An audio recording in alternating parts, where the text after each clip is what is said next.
இந்த நாட்டை ஆளப்போவது 21, 23 இடங்களில் நிற்கக்கூடிய திமுக அல்ல. திமுக 23 தொகுதிகளில் நிற்கிறது என்றால் 23 இடங்களிலும் அவர் வெற்றி பெற்று விட்டாலும் கூட ஸ்டாலின் பிரதமராகிவிட முடியுமா? அல்லது எடப்பாடி இப்பொழுது நிற்கிறார், எடப்பாடி இருக்கக்கூடிய எல்லா தொகுதியிலும் வெற்றி பெற்று விட்டால் அவர்கள் போய் பிரதமராக முடியுமா? எனவே இன்றைக்கு நாம் பார்க்க வேண்டியது, ஒரு பக்கம் இந்தியா கூட்டணி, இன்னொரு பக்கம் தேசிய ஜனநாயக கூட்டணி. தேசிய ஜனநாயக கூட்டணி வெற்றி பெற்றால் பிரதமராக இருக்கக்கூடியவர் மோடி தான்.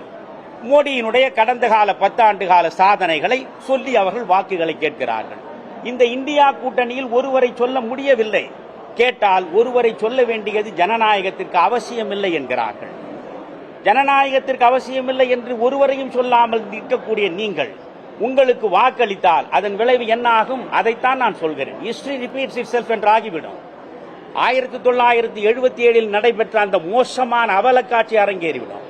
நான் மீண்டும் மீண்டும் சொல்கிறேன், 1996 ஒரு நாடாளுமன்ற தேர்தல். அப்படி என்றால் 2001 தானே அடுத்த நாடாளுமன்ற தேர்தல் வர வேண்டும். 98 2 ஆண்டுகளில் இன்னொரு நாடாளுமன்ற தேர்தல், பிறகு 99 ஒரு ஆண்டிலேயே இன்னொரு நாடாளுமன்ற தேர்தல்.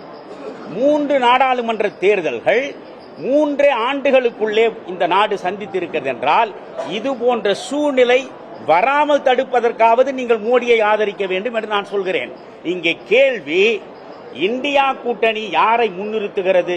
அவர்களுக்கு வாக்களிக்க போகிறோமா, அல்லது நாம் தேசிய ஜனநாயக கூட்டணியில் நிற்கக்கூடிய மோடியை ஆதரிக்க போகிறோமா? அவ்வளவுதானே தவிர இங்கே ஸ்டாலினுக்கும் எந்த இடமும் இல்லை, எடப்பாடிக்கும் எந்த இடமும் இல்லை.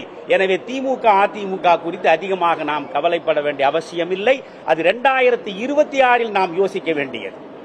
2026 சட்டமன்ற தேர்தல் வருகிற பொழுது அங்கே நிச்சயமாக அதற்கான களத்தில் ஸ்டாலின் இருப்பார், அதற்கான களத்தில் எடப்பாடி இருப்பார்.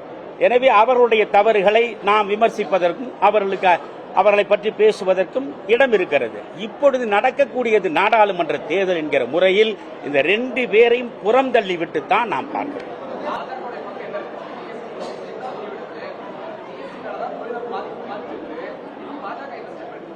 சார், ஜிஎஸ்டி விவகாரம் தான் பாஜக, அதாவது தொழிலை பாதித்திருப்பது முழுவதுமே ஜிஎஸ்டி விவகாரம் மட்டும் இல்லை ஐயா. இப்ப நான் ஒரு பக்கம் ஜிஎஸ்டி என்பது பார்க்கிற பொழுது நீங்க மைக்ரோ இண்டஸ்ட்ரீஸ் எல்லாம் இன்னைக்கு படுத்து போனதுக்கு தாழ முடியாத மின்கட்டண உயர்வு தானே ஐயா. அந்த பக்கமும் பாருங்க, அந்த மின்கட்டண உயர்வு மேல இருந்து மோடி போடல, அதை முழுக்க இங்க இருக்கிற திராவிட மாடல் அரசு தான் போட்டிருக்கு. நான் வந்து இல்ல ஐயா, you see, I agree with you.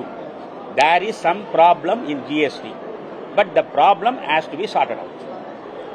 அதுக்கு வந்து நீங்க அடுத்த முறை 5 ஆண்டு காலம் நீங்க வாய்ப்பை வழங்குற பொழுது என்ன உங்களுக்கு there is no other alternative. நீங்க மறந்தும் இன்னொரு முறை ராகுல் காந்தியோ மற்றவர்களோ இந்த ஆட்சியில் வருவதற்கு வாய்ப்பு இல்லை.